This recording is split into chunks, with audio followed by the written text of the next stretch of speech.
Welcome to my channel Anjan Bios. Today I am going to discuss about the different parts of a flower. We know the flower is the most fascinating organ of angiosperms. It is the reproductive unit of angiospermic plants. Actually, it is a modified shoot. Lots of characters similar with the shoot. So, generally, it is said that the flower is a modified shoot. A flower consists of 4 parts. These parts are known as whorls. These parts are known as whorls. You see, this is. Why it is called whorls? Because these 4 whorls or the 4 parts arrange successively around the receptacle or the thalamus. Thalamus daলৰ বা receptacle daলৰ চাৰিওফালে চক্ৰাকাৰে ইহঁতে ঘূৰি থাকে বাবে ফুলৰ এই 4টা অংশক এটা এটা চক্ৰ বা হোল বুলি কোৱা যায়।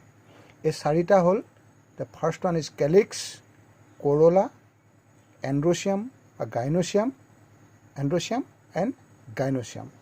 এই 4টা পাৰ্টৰ এই যেটো calyx আৰু corolla এই দুটা পাৰ্ট ইহঁতক কয় এসেসৰি হোল। ইহঁতি ফুলপাহক বিভিন্ন কামত সহায় কৰে, but as it is a reproductive unit reproduction কিন্তু কৰে এণ্ড্ৰচিয়াম আৰু গাইনোচিয়ামে। সেইকাৰণে ইহঁতক এসেঞ্চিয়েল হোল বুলি কোৱা যায়। এতিয়া মই পোনে পোনে তোমালোকক এপাহ ফুলৰ বিভিন্ন অংশসমূহ দেখুৱাবলৈ চেষ্টা কৰিম। এপাহ সকলোৱে চিনি পাওঁ বা এপাহ জবা ফুল হিবিস্কাছ ৰজা চাইনেন্সিছ। আমি এপাহৰ বিষয়ে আমি জানো। চ' এই ফুলপাহত যদি আমি চাওঁ, এই ফুলপাহৰ একেবাৰে তলত সৰু সৰু এনেকুৱা এপেণ্ডিক্স কিছুমান আছে। ইহঁতক এপিকেলিক্স বুলি কোৱা যায়।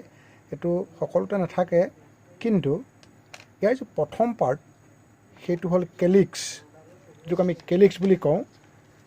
অসমীয়াত বৃত্তি বা বেটুপাত বুলি কোৱা যায়। সেইটো হ'ল এইটো। ইয়াৰ যিটো এই ব্লু অংশ এইটো কেলিক্স বুলি কোৱা যায়। এইটো সাধাৰণতে সেউজীয়া হয়।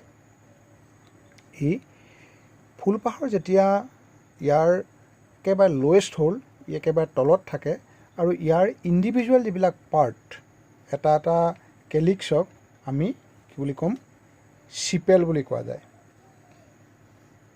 এই কেলিক্সবিলাকে আচলতে ইহঁতৰ মেইন কাম হ'ল যেতিয়া কলি বা বাদ অৱস্থাত থাকে তেতিয়া ফুলপাহক ই সাধাৰণতে এটা প্ৰটেকশ্যন দিয়ে। তাৰমানে যেতিয়া বাদ অৱস্থাত আমি যদি এটা ফুলৰ বাদ চাওঁ, এইটো চোৱা। So' this is the calyx, this one. যেতিয়া ফুলপাহৰ বাকীবিলাক পাৰ্ট ডেভেলপ হোৱা নাই, আৰম্ভ হৈছে আৰু ঠিক, তেতিয়া কেলিক্সটোৱে ইহঁতক আৱৰি এটা প্ৰটেকশ্যন দি থাকে। যে লাহে লাহে ডাঙৰ হ'ব, ডাঙৰ হোৱাৰ লগে লগে এনেকৈ যেতিয়া এনেকুৱা এটা পৰ্যায় পাব, তেতিয়া this is the second whorl, this one second whorl. These are the corolla. So' এই কৰোলাবিলাক নেক্সট হ'ল ইহঁতি কেলিক্সৰবিলাকৰ ওপৰত থাকে আৰু ইহঁতেই পোনপটীয়াকৈ দেখিবলৈ বহুত ধুনীয়া হয়। ইহঁতক আমি ফুলৰ পাহি বুলি কওঁ। এইবিলাক দেখিবলৈ ই ধুনীয়া হয় আৰু ইয়াৰ মূল কামটো হ'ল ৰিপ্ৰডাকশ্যনৰ বাবে যেতিয়া এণ্ড্ৰচিয়ামবিলাকৰ পৰা পলেন কেনবিলাক মুভমেণ্ট কৰিব লাগে, এই মুভমেণ্ট কৰিবৰ কাৰণে ইহঁতি বিভিন্ন ধৰণৰ এজেণ্টৰ সহায় ল'ব লাগে। সাধাৰণতে যিবিলাক ফুলৰ পাহিবিলাক ধুনীয়া আৰু ব্ৰাইট কালাৰ হয়, ইহঁতি সাধাৰণতে ইনচেক্ট পলিনেশ্যন কৰে। ইনচেক্টবিলাকৰ যোগেদি ইহঁতি পলিনেশ্যন কৰে আৰু ইনচেক্টবিলাকক এট্ৰেক্ট কৰিবৰ কাৰণে এইবিলাক সাধাৰণতে দেখিবলৈ ধুনীয়া হয়। ইয়াৰ পিছত ইহঁতৰ মাজেদি ইহঁতৰ আৱৰি এডাল ইহঁতৰ থাৰ্ড যিটো পাৰ্ট সেইটো হ'ল এণ্ড্ৰচিয়াম এণ্ড্ৰচিয়ামৰবিলাকৰ ভিতৰত এইটো চোৱা ইয়াত যিহেতু গাইনচিয়ামডালতে এণ্ড্ৰচিয়ামবিলাক লাগি থাকে এইবিলাক হ'ল এণ্ড্ৰচিয়াম these are the এণ্ড্ৰচিয়াম okay this one এণ্ড্ৰচিয়ামবিলাকৰ একেবাৰে ওপৰত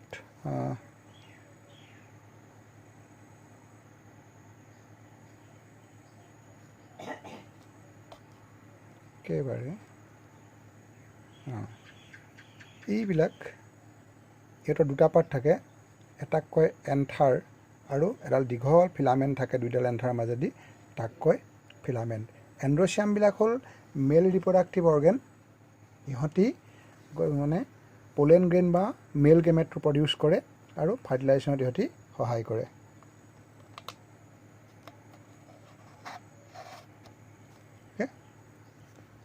Then the last part one is it is the gynosium. আমি গাইনোচিয়ামডাল যদি আমি চাওঁ তে দেখিম you see this is the gynosium. A gynosium has three parts.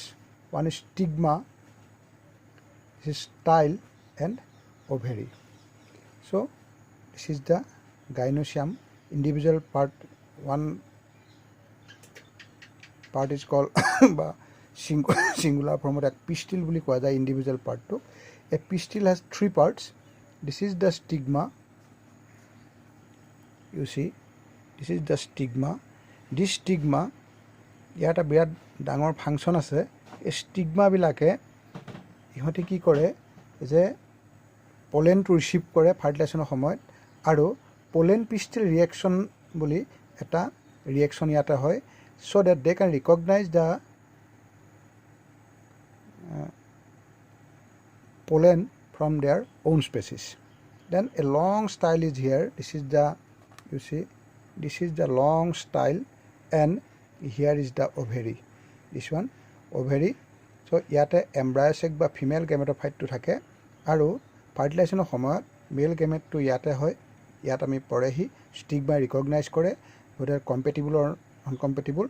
যদি compatible pollen হয় তেতিয়া এটা pollen এই ষ্টাইলৰ মাজেদি এনেকৈ তললৈ গুচি আহে আৰু ওভেৰিত ইয়াতে ফাৰ্টিলাইজেশ্যনটো হৈ গৈ ফাৰ্টিলাইজেশ্যন হোৱাৰ পিছত আমি তাৰ পিছত এম্ব্ৰায়োজেনেচিছ বা সিড ফৰ্মেশ্যন হয় so these are the 4 different parts of the flower calyx corolla কেলিক্সবিলাকে বাদৰ সময়ত প্ৰটেকশ্যন দিয়ে then corolla they are generally become showy and bright colored. They attack the insect. Then the third one is endoecium. This is the male reproductive part. It has two parts. One is anther and one is filament. Arante ati এনেকুৱা দুটা anther থাকে আৰু দীঘল এডাল filament থাকে. Then this is the gynosium.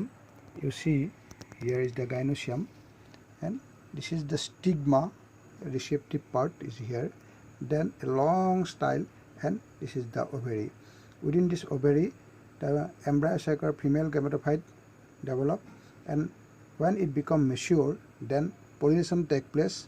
Pollen grain they are landed on this stigma.